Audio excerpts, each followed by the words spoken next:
Hi, welcome to Punctuation Noir, Random Marks in the Night.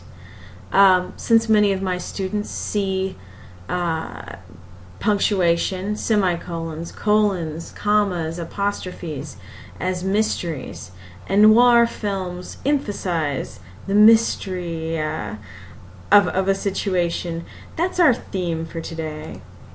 We might as well begin with a cliché, since clichés function so powerfully in noir films. It was a dark and stormy night. We found some confusing text. It was a muddle. We didn't know who to blame, so we rounded up all of the usual suspects. We found the comma first. The comma had simply paused. The period was lingering at a full stop. The semicolon was holding things together. The colon was discovered with a list. An apostrophe took the place of someone else in the lineup. Now the comma's role was confusing at first, but soon we realized it was the primary suspect. I asked questions to determine what it does, all the complex roles it plays in this complicated game. Now the comma plays a lot of roles. First, it separates a series of 3 or more items. I recommend at this point you think about reading the book Eats, Shoots, and Leaves, which is named after the joke about a panda who walks into a bar, eats, shoots, and leaves. Apparently someone misplaced a comma and just stuck it in there. So, we have a panda holding up a bar rather than eating some bamboo shoots and leaves and heading out. This wonderful book by Lynn Truss is a fantastic guide to punctuation. Now, it does cover British punctuation, and we're going to cover more of the American use, but it is wonderful. Now, let's look at a list. The gun, the knife, the sandwich, and the concrete all need to be loaded into the back of the truck. Now, since I am using MLA in English research papers, Modern Language Association style, I tend to use the Oxford comma. What is the Oxford comma? It's a comma that appears before the conjunction, before that last item in the list. Now, and is a conjunction, or could also be another conjunction used here. The Oxford comma is also known as, aka, the serial comma. Now, sometimes I'll have a list that starts to get complicated. Jimmy the Baker Connemara, Vincent Sidewinder Rosa, or Nick 3 Years Greco can all do the job. Notice how this serial comma, or Oxford comma, simplifies this a little bit, makes it easy to tell who's in the list. Do you have to have this comma? No. In APA style, American Psychological Association style, you do not use it. When you write for newspapers and magazines, you tend not to use the Oxford comma.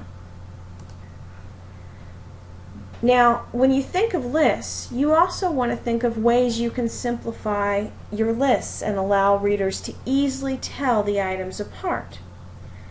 Look at this case. We can separate the items in this list with semicolons. We invited Jimmy the Baker Connemara, Vincent Sidewinder Rosa, Ernie I'll Getcha Arthur, and Nick 3 Years Greco. Using these semicolons in this list, which has a lot of punctuation, it's very easy to tell who the players are, who we're dealing with. Notice how it becomes even easier when we're dealing with cities and states, so we have more commas to address. Having extra commas after these commas would just make everything more complicated. So feel free to use semicolons when you have complex lists to separate the items. Now, let's look at some more cases where the comma takes a series of items and separates them out. In this case, I want to find that dame, comma. Ask her about the jewelry, comma. And call Officer French. We're using the serial comma again here. Now note that the word to applies to find, to ask, and to call. This to should operate with every verb in the list. This is a list of verbs. In this case, I smoked, ate, drank, smoked, gambled, smoked, and drank again. We have a chronological list. The same item appears 3 times. Why? Well, and we have another item, drank, that appears twice. This list is intended to show chronologically what happened in order. So you have items that are repeated. The Oxford comma comes in handy here too. Now in this case, stop, look, and listen at the crime scene. These are imperatives. The subject is understood to be you. Stop, look, and listen. You stop, look, and listen. Can a one-word sentence use correct grammar? Yes. Note is a sentence. Walk is a sentence. Listen is a sentence. You note, you walk, you listen. All of these imply you should note, you need to walk, you must listen. So, in this case, we have an understood you as the subject of our list, imperative list of 3 items. She loves dancing, gossiping, and going to the movies. Once again, we have the Oxford comma used. Notice, all of these words are ing words. Words ending in ing are called gerunds. Now, as we've said before, the items in the list need to be in the same form. Keeping items in a list in the same form means you're keeping them parallel. You can go to the police, hire me, or do nothing. We have that Oxford comma used again before the conjunction or, and we have a list, go, hire, and do. Remember the coordinating conjunctions. These are tiny little words, and, but, for, nor, yet, or, and so. These words need a comma to help them most of the time. I would recommend you watch Teresa Fulleren's TED-Ed video, Comma Story. Here's another example. He committed the crime in 1939. He's done the time. Now, not only does this rhyme, but these are 2 complete thoughts.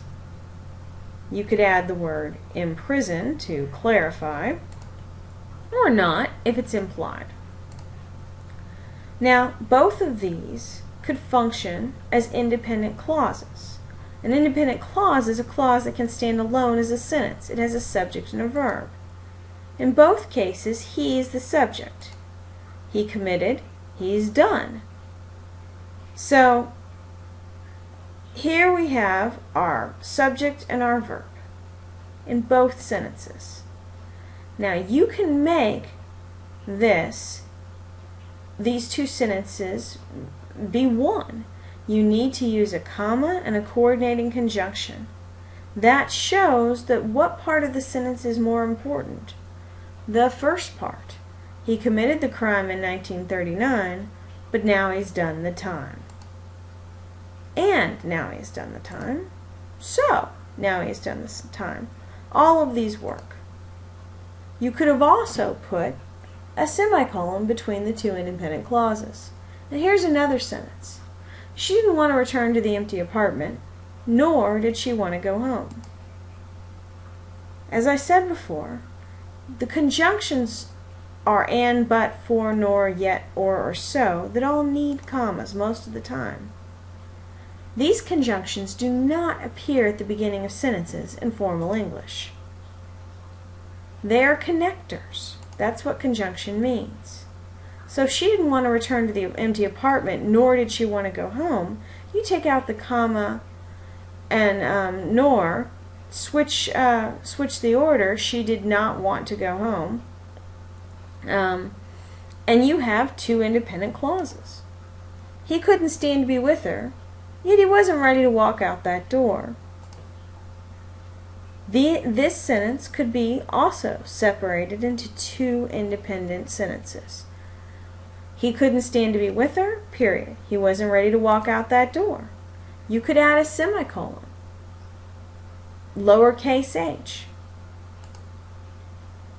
You could add a subordinate word. However, comma, he wasn't ready to walk out that door.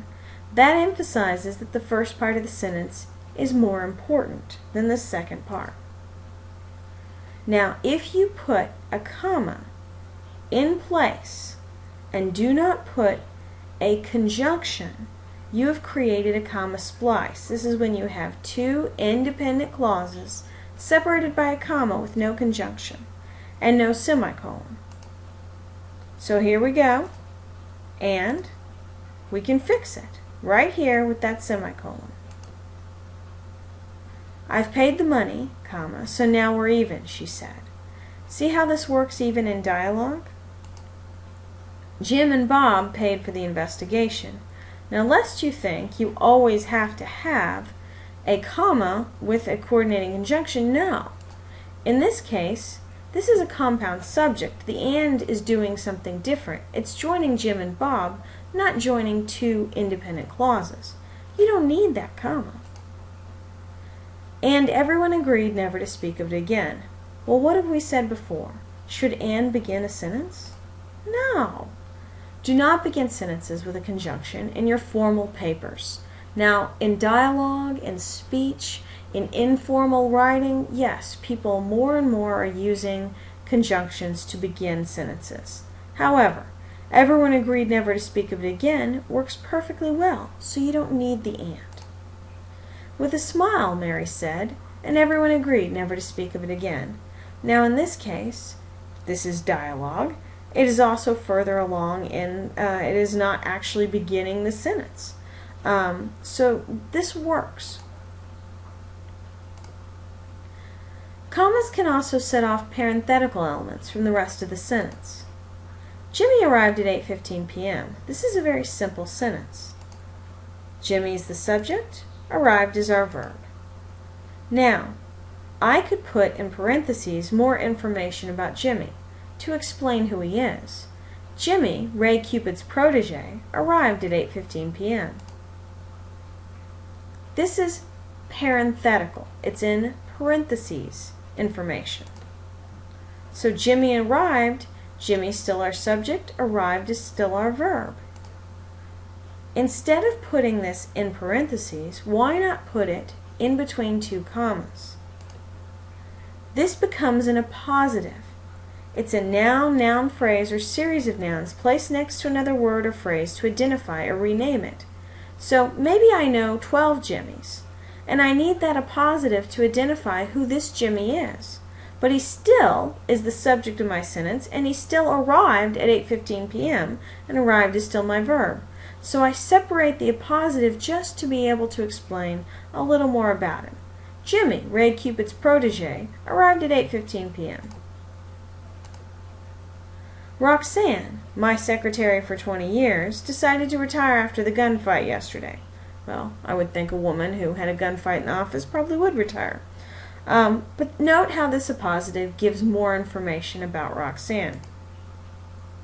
My goal, to break even during this quarter, would be realized if I took the case. So this appositive gives us more information about the goal. My goal is still the subject. Would be realized is still our predicate. Teamster President Jeff Jones made an announcement yesterday. Now note how we don't have an appositive right here. Why? Well, Teamster President Jeff Jones all goes together. This explains who Jeff Jones is, and this is part of his title. If we switch the order, Jeff Jones, president of the Teamsters, made an announcement yesterday. Suddenly we need to, we have an appositive, and we need to use those commas to show that this is parenthetical information. His sister Myrtle was hiding under the bed when the police searched the building. Now in this case, we don't need the comma. However, and that's because he only has one sister. However, if he had more than one sister, we would use the appositive. His sister Myrtle was hiding under the bed when the police searched the building. There's more than one sister. We need to explain. We can also use commas to set off introductory elements. Sweat glistening on their brows, the men lifted the car off of the victim. Now the main sentence really, the independent clause is the men, subject, lifted, verb. Sweat glistening on their brows describes those men. Under a dark sky, the dark figures completed their dark deeds. Well, not only is this a horrible sentence, but it has an introductory element that describes the situation. The dark figures, those figures are our subject, and they completed as their verb. But they completed it in this situation. So the introductory element needs the comma to separate it from the main part of the sentence. Now here are some examples of subordinates. Because, before, after, however, unless, until, and even though. Because she promised me cash, comma, I took the case. These subordinates, when they appear at the beginning of a sentence, need that comma to balance everything out. Because is one of those subordinates. It is part of a dependent clause. If you took out because, you would have an independent clause. She promised me cash. I took the case. However, because indicates that I took the case is more important, and because is conditional. It shows the conditions under which you took the case. I took the case because she promised me cash. Not only does it have a comma in the wrong place, it should just have that period. But when I switch the order, suddenly we have a sentence that doesn't need a comma. It just needs a period, and I'm sorry for the mistake there. No comma needed. Independent clause, dependent clause. Remember the types of subordinates. Because, before, after, however, unless, until, and even though. If you have one of these at the beginning of a sentence, you know you are going to need to have a comma later on after you've described this condition. Now we've looked at because, let's look at after. After a nap, I felt better. We put that comma in. After a nap, that's the condition, I felt better. Now if we switch the order, I felt better after a nap, no comma is needed. After a nap in my new office chair, I felt better. That comma goes after chair, that's the condition. Here's our independent clause, I felt better. Here's our dependent clause, after a nap in my new office chair. See where that after appears? It balances the sentence. So subordinates easily balance sentences when they appear in the middle of the sentence. If they're at the beginning, what do you need? You need a comma after the conditions. You can also use a comma to separate city and country or city and state. Actually, you should use a comma. Her office is in Newark, New Jersey. We flew to Paris, France for a honeymoon. Now, that's an easy rule, and most of us follow it. Here's another one that's a little more confusing. Use a comma to separate coordinate adjectives. She was a thoughtful, comma, witty writer. If you can replace the comma with the word and, then you need the comma. She was a thoughtful, witty writer. She was a thoughtful and witty writer. Both work. If you can't replace a comma, so if you put a comma here, his ripped, comma, yellow jacket lay on the floor, his ripped and yellow jacket lay on the floor, this seems awkward. Don't do it. No and. 7th, use a comma to set off quotes. Reginald Peters said, comma, we need to fix this situation. We use that comma there to show that we're going into a quote. Now, you could replace that comma with the word that or which. Reginald Peters said that we need to fix the situation. Once your quotation is integrated into your sentence, you don't have to use the comma. None of us wanted this, comma. Max huffed, comma, but now we have to deal with it, period. So we have this dialogue, and when we interrupt dialogue with who said what or what they did, we always make sure that we put a comma there at the interruption point and a comma before we go back to the dialogue. Put that period in the quotation marks. Now you could switch the order. Max huffed, comma, none of us wanted this, comma, but now we have to deal with it. We follow the rules of basic grammar, but it becomes more complicated when we're using quotations. See how here we've moved that statement about who said what to the end? The period that used to be at the end of the sentence after it becomes a comma, and we tell that Max huffed or Max said this, and we end the sentence.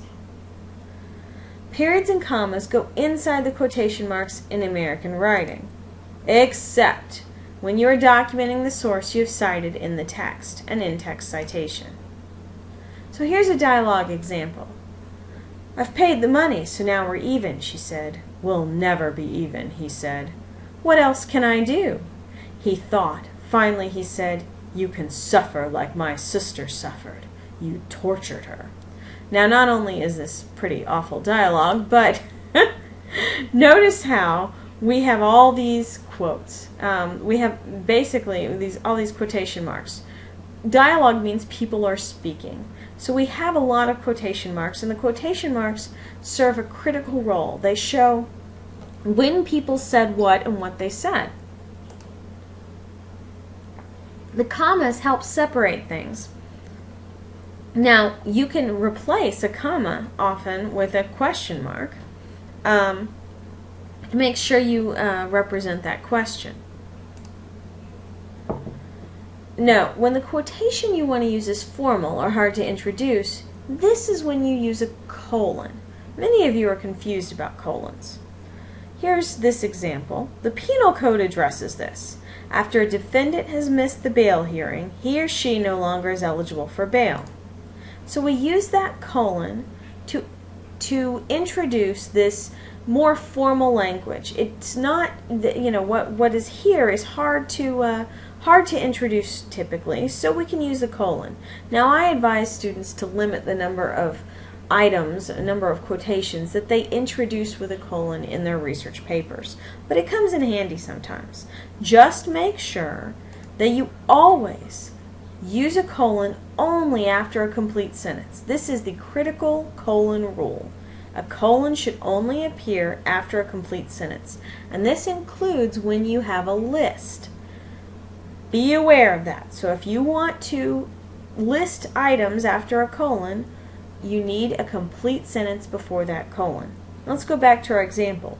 The penal code addresses this. After a defendant has missed the bail hearing, he or she is no longer is eligible for bail. Our subject is penal code, addresses is the verb, and this is our direct object. We have a complete sentence, so it's fine to have our colon.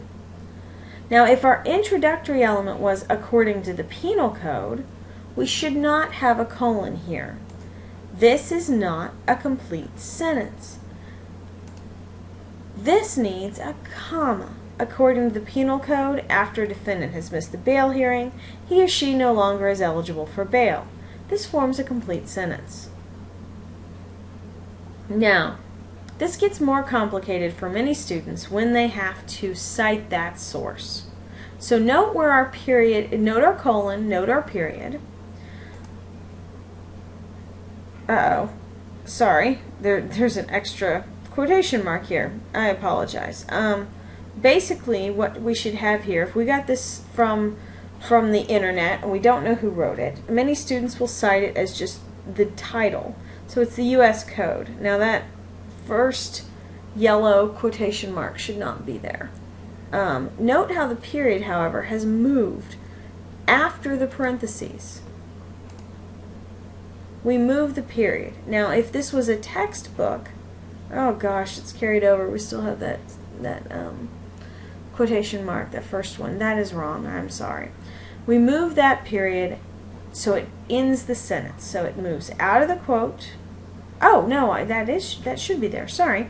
It moves out of the quote and it moves to the end of the sentence. So see, if the United States House of Representatives wrote the code and we have a PDF or print book, then we would put our page number there and we would put our period at the end. So here's our author. It's a government or corporate author, United States House of Representatives. 244 is the page number of a PDF or paper text. So here we go. In MLA, that's right. Now is this right with the comma? No. Do not use the comma in MLA in-text citations. Now in APA style, American Psychological Association style, here's how this would appear. We would have the author, the year, and the page number with the P period. You don't do that in MLA. You don't have the P period for page. Now here's another way you should use commas. Use commas for contrast. She thought she would be at her wedding today, not dead. That comma plays a great role. It emphasizes that contrast. Living versus dying. He told the joke to be funny, but nobody laughed. Well, once again, this comma belongs here because there is a coordinating conjunction, and nobody laughed would have been an independent clause if it was all by itself, but this also emphasizes the contrast. See, he had told the joke to be funny, nobody laughed. That's not as powerful as but nobody laughed. She wanted to be a success, not a failure. So we're contrasting success versus failure here. He said he grabbed a $100 bill, but handed the waiter a $1 bill. The he said and but emphasizes our contrast. This is a said versus did situation. When we include this all as one sentence, then the assumption is that he must be lying. So you can imply this without saying he lied. If these are two separate sentences, that implication is diminished. He grabbed a $100 bill. He handed over a $1 bill. Or he said he grabbed a $100 bill. If this works, I will never ask for anything else. Well, we use commas in if-then statements and when-then statements. Now in this case, if this works, there is an implied then. Right after the comma. If this works, then I won't ever ask for anything else. That comma is very important in this structure. When we get to the restaurant, there is also an implied then here. Sharon will order an extra large coffee. When we get to the restaurant, then Sharon will order an extra large coffee. Here's another time when you use commas. Use them to separate the day and the year, but not the month and year. August 25th, 1922 is the day that I was born. The comma plays an important role there. The numbers don't run together. So we don't need the comma here in December 1904 because we have nothing to separate. December 1904 was a bitterly cold month. Here's another rule. Use commas to indicate direct address. Let's eat, Mommy. This indicates the child wants to eat.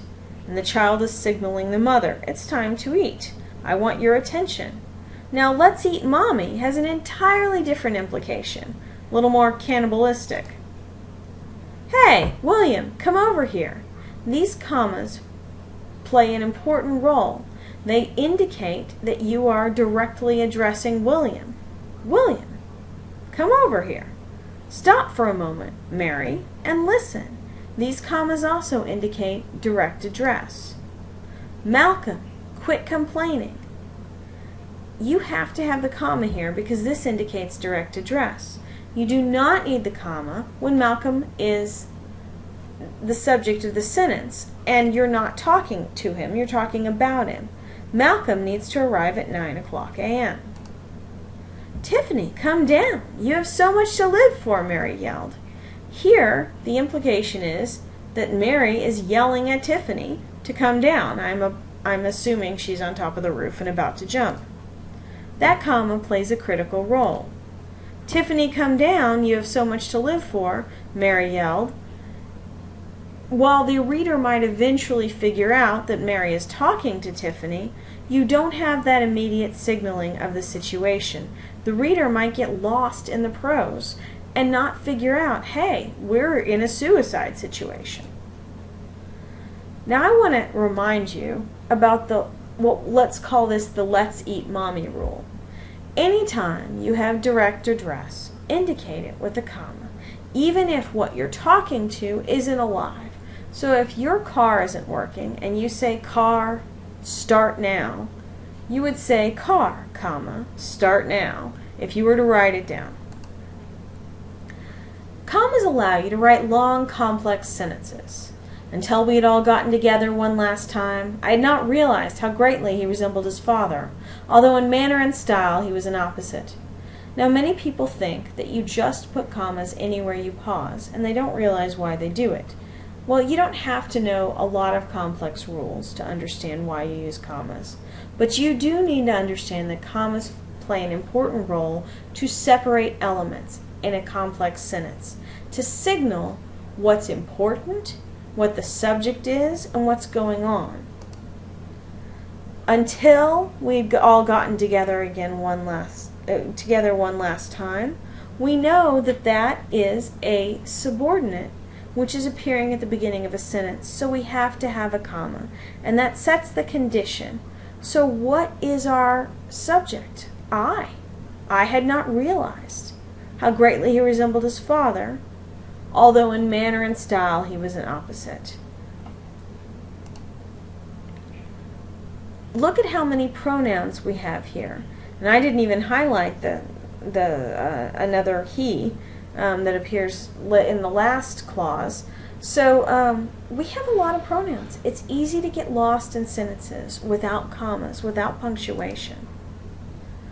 "Until we had all gotten together one last time, comma, I had not realized how greatly he resembled his father in manner and style." Sometimes when you see a sentence that has too many commas, just cut it down. Simplify your life and your reader's life, and don't give them too much. You can, however, if you are comfortable and your sentences are easy to understand, use your commas wisely and well. "Until we'd all gotten together one last time, I had not realized how greatly he," a supposed original, "resembled his father in manner and style." Here we've added in a positive that explains more about he, a supposed original. "Running swiftly after the bus, he calculated the best distance for the jump." See how confusing this can be? If you don't have that comma, you get confused about who's doing what. He is doing something. This is an adverbial phrase. Now, I've written some lyrics for The Sound of Silence that emphasize some of the things you've learned so far. "Hello, commas, my old friends. I've come to talk about you again." Commas get a little direct address here. "Because my students so misuse you, misunderstand and then abuse you, and there's some sort of comma gap inside their brains, which still remains echoing in the sound of your silence." Now, let's look at this whole long sentence. Without punctuation, capital letters, and spacing, here's what we have. See how confusing it can be? This is what life without punctuation is like. The purpose of punctuation is to allow you to quickly and easily communicate with someone, and it helps your reader. Punctuation is intended to let them tell what you think is important. It plays an important role. Now, another item that we need to talk about before we end is apostrophes. We primarily use apostrophes to show possession and contraction. The most common issue is confusion about these words. It's and its. ITS is possessive. The robot slept in its box. IT apostrophe S is a contraction.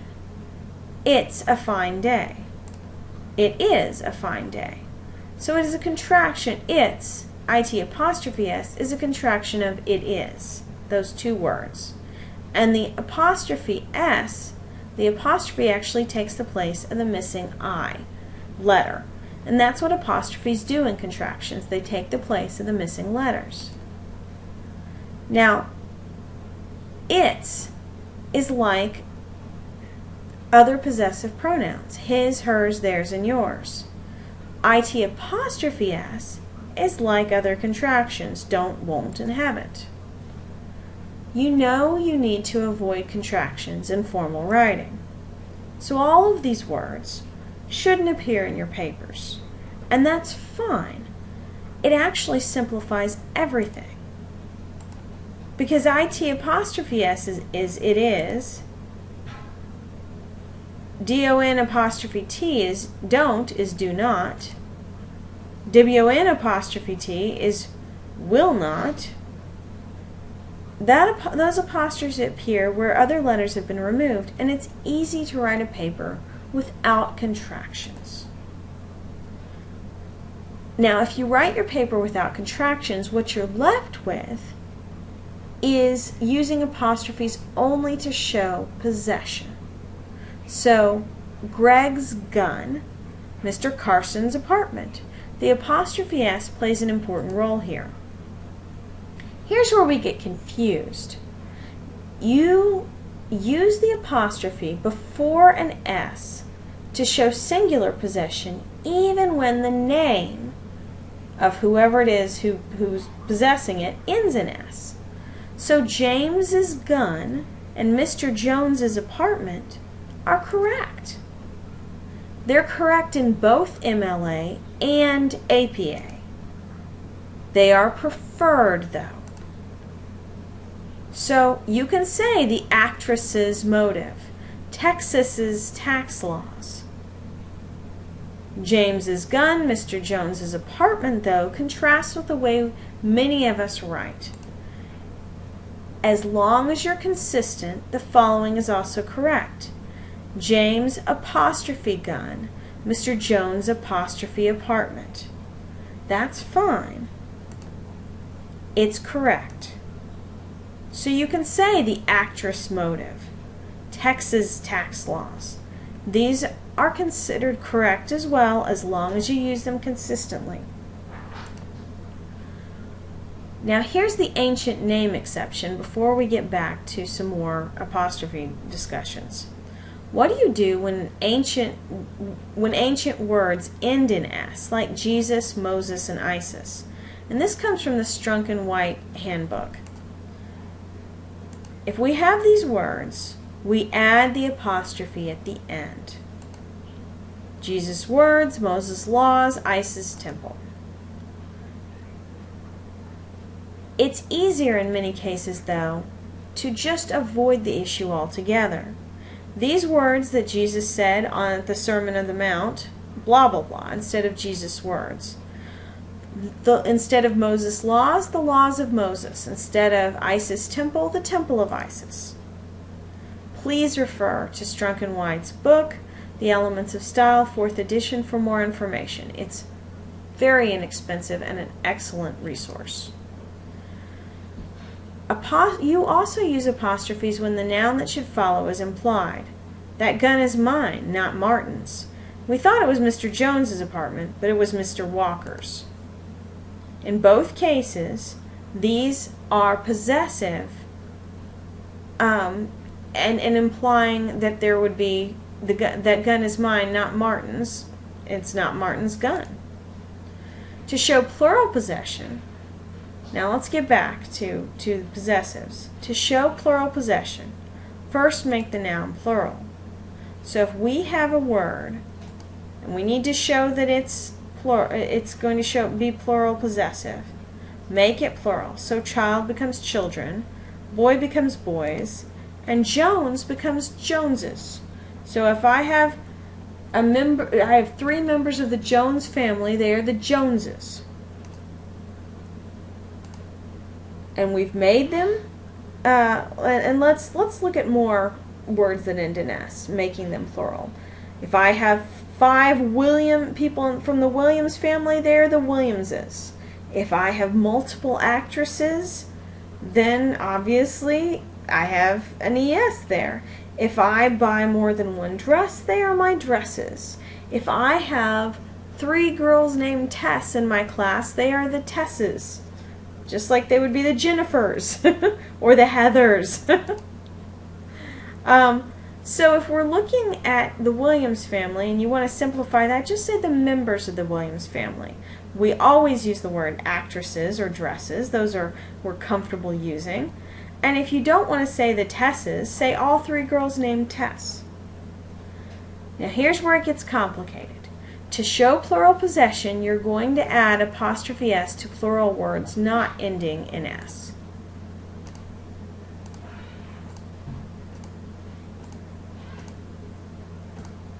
So children's, cacti's, mice's, women's.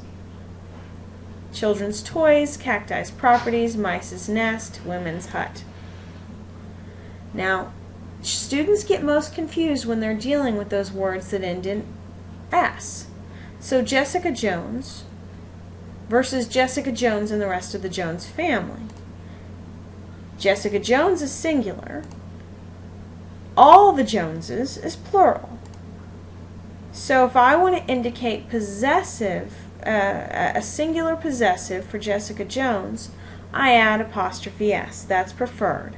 Now remember, we said before, it is still correct to just add the apostrophe, but that makes it a little confusing sometimes.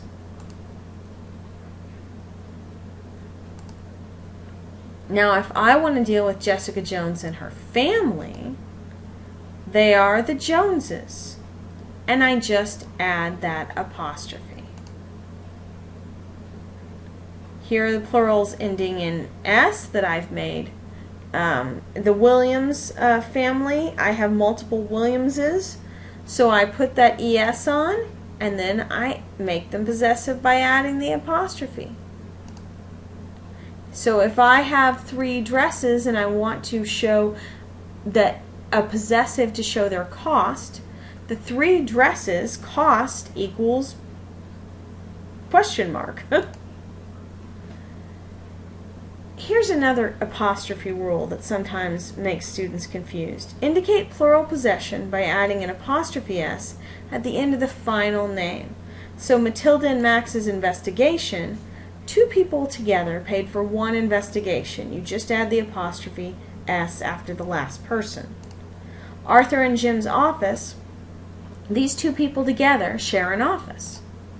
Now if I do this and I have an apostrophe S after each of these, that indicates for Matilda's and Max's investigations, 2 people paid for 2 separate investigations.